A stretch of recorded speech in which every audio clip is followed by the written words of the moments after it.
جی السلام علیکم dear students, امید ہے آپ لوگ خیریت سے ہوں گے۔ جی آج ہمارا یہ لیکچر نمبر 12 ہے شارٹ کوشچنز کے حوالے سے، جس کا سلسلہ ہم نے شروع کیا ہوا ہے۔ یہ سوال نمبر 111 ہے، معین شرح مبادلہ سے کیا مراد ہے؟ What is fixed exchange rate? ہم یہ جانتے ہیں کہ جو بین الاقوامی تجارت ہوتی ہے، اس میں ہر ملک کی جو کرنسی ہوتی ہے دوسرے ملک سے مختلف ہوتی ہے، اس لیے ایک ملک کی کرنسی کو دوسرے ملک کی کرنسی کے ساتھ چینج کیا جاتا ہے۔ اگر ایک ملک کی کرنسی کو دوسرے ملک کی کرنسی کے ساتھ ایک فکس شرح سے، ایک معین شرح سے بدلا جائے تو اسے فکسڈ ایکسچینج ریٹ یا معین شرح مبادلہ کہتے ہیں۔ یہ جو نظام تھا معین شرح مبادلہ کا، یہ زیادہ تر 1980 تک یہ نافذ رہا ہے۔ اس کے بعد 1980 کے بعد اور آن ورڈ جو ہیں تقریباً 40-42 سال جو ہیں، ان میں فلیکسیبل ایکسچینج ریٹ جو ہے وہ زیادہ استعمال میں ہے، جس کو فلوٹنگ ایکسچینج ریٹ بھی کہتے ہیں، جس میں ایک ملک کی کرنسی کی جو شرح تبادلہ دوسرے ملک کے ساتھ وہ اس طلب اور رسد کی بنیاد پر کی جاتی ہے۔ لیکن یہ بہرحال اس کو ہم ڈیفائن ضرور کرتے ہیں اور پڑھتے ہیں ہم اس کو۔ جس سوال نمبر 112، پاکستان میں افراط زر کے کوئی 4 اثرات بیان کریں۔ نمبر 1، صارفین کی قوت خرید کم ہوئی ہے، معاشرتی برائیوں میں اضافہ ہوا ہے، دولت کی تقسیم مزید غیر منصفانہ ہوئی ہے اور غربت میں اضافہ ہوا ہے۔ یعنی جو بڑھتی ہوئی مہنگائی ہے، اس کے یہ چند اثرات ہیں جو ہماری معیشت پر اور ہمارے معاشرے پر مرتب ہوئے ہیں۔ جی سوال نمبر 113، تجارتی بینک کے 4 فرائض بیان کریں۔ یعنی وہ بینک جو ایک فرم کی طرح کام کرتے ہیں یا منافع کی غرض سے وجود میں آتے ہیں، ان کی 4 جو ہیں فرائض بتائیں، ان کی 4 ذمہ داریاں۔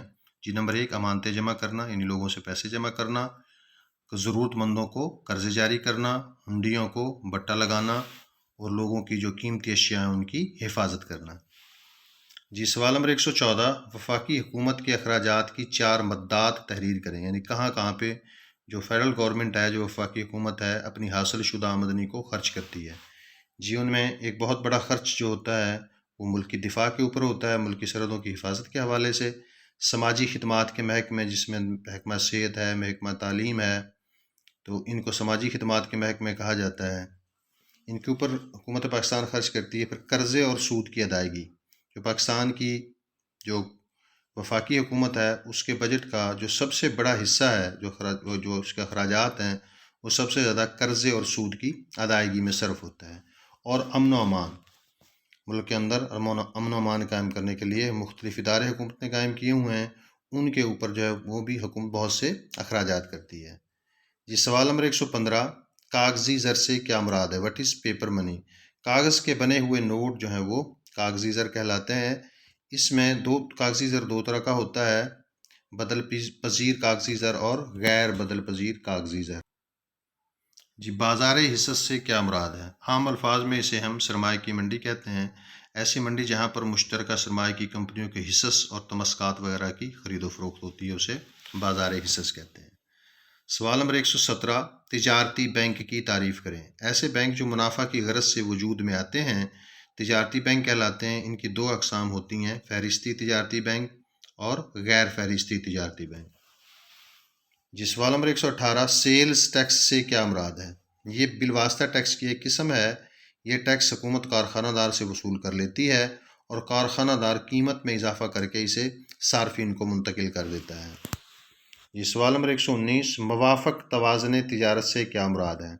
جب کسی ملک کی برآمدات مالیت کے لحاظ سے درآمدات سے زیادہ ہوں تو اسے موافق توازن تجارت یا مثبت یا فاضل کے لفظ بھی استعمال کیے جاتے ہیں، توازن تجارت کہا جاتا ہے، اور انگریزی میں ہم اس کے لیے فیوریبل بیلنس آف ٹریڈ کا لفظ استعمال کرتے ہیں۔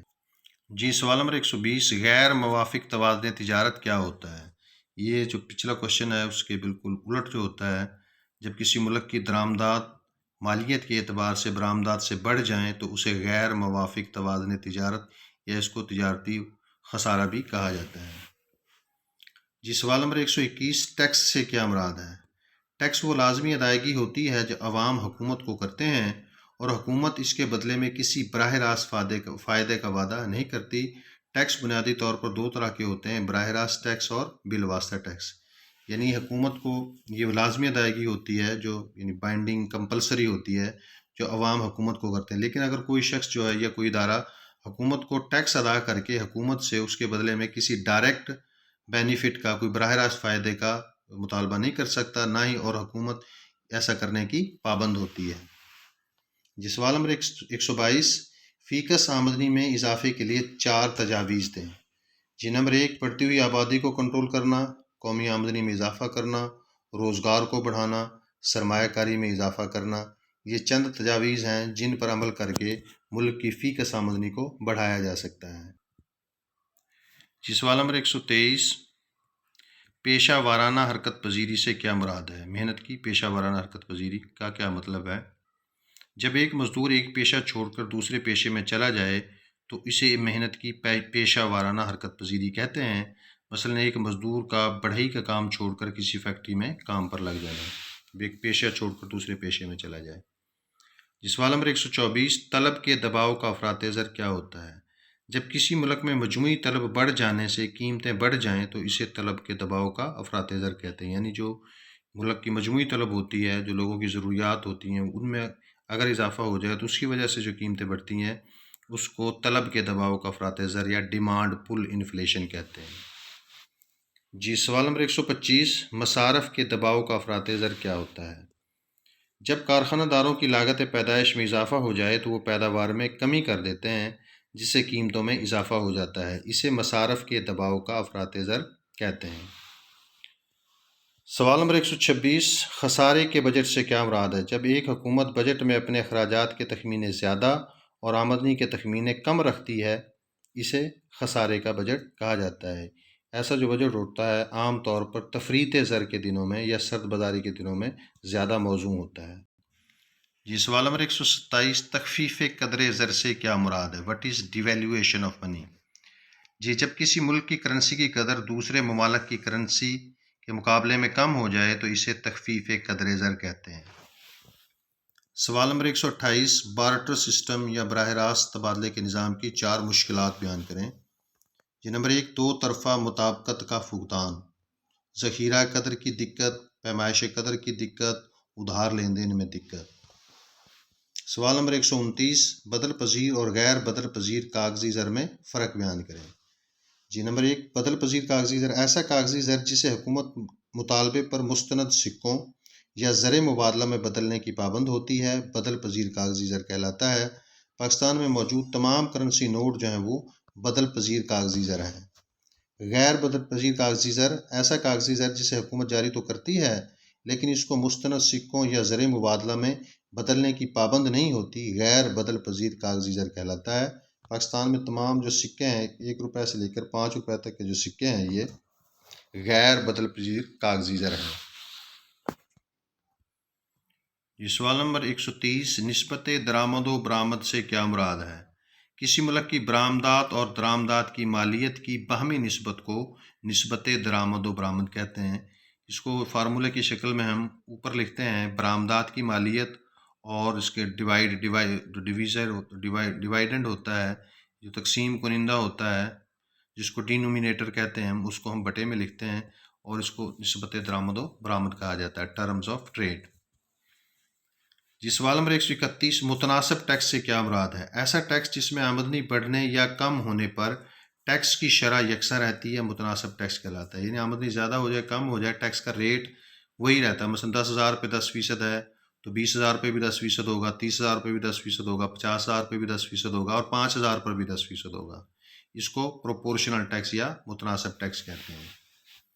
سوال نمبر 132، کلی برتری سے کیا مراد ہے؟ جب ایک ملک کو کسی شے کی پیداوار میں برتری حاصل ہو تو اسے کلی برتری کہتے ہیں۔ یہ دونوں شے کی پیداوار میں جو ہے یہ جو دونوں، جب ایک ملک کو دونوں جو اشیاء ہیں، اس کو ذرا درست کر لیں، یہ والا جو آنسر ہے جب ایک ملک کو دونوں اشیاء کی پیداوار میں برتری حاصل ہو تو اسے کلی برتری کہا جاتا ہے۔ یہ جو ایڈم اسمتھ کا نظریہ تجارت ہے اس سے لیا گیا ہے یہ والا سوال جو ہے۔ سوال نمبر 133 ہے، حقیقی قومی آمدنی سے کیا مراد ہے؟ کسی ملک میں پیدا ہونے والی اشیاء و خدمات کی مقدار کو اس ملک کی حقیقی قومی آمدنی کہتے ہیں۔ سوال نمبر 134، مرکزی بینک کو حساب گھر یا کلیئرنگ ہاؤس کیوں کہا؟ ملک کے تمام تجارتی بینک آپس کے تمام معاملات جو لین دین ہوتا ہے آپس کا، وہ مرکزی بینک کے ذریعے طے کرتے ہیں، اسی لیے مرکزی بینک کو حساب گھر کہا جاتا ہے۔ جی سوال نمبر 135، موافق توازن ادائیگی کس سے کہتے ہیں؟ What is favourable balance of payment? جب ایک ملک کی وصولیاں جو وہ دیگر ممالک سے کرتا ہے اگر اس کی ادائیگیوں سے بڑھ جائیں تو اسے موافق توازن ادائیگی کہتے ہیں، یعنی پوری دنیا سے جو اس نے آمدنی حاصل کی ہوتی ہے وہ زیادہ ہو اور اس نے دوسرے ملکوں کو جو پیمنٹس کی ہوتی ہیں ان کی مقدار جو اگر وہ کم ہو تو اس کو فیوریبل بیلنس آف پیمنٹ یا موافق توازن ادائیگی یا فاضل توازن ادائیگی کا نام دیا جاتا ہے۔ جی اسی کے ساتھ ہمارے اس ویلاگ کا اختتام ہوتا ہے۔ نیکسٹ ویلاگ میں ہم انشاءاللہ جو ہے کچھ اور سوال کریں گے، تب تک کے لیے اتنا ہی، اللہ حافظ۔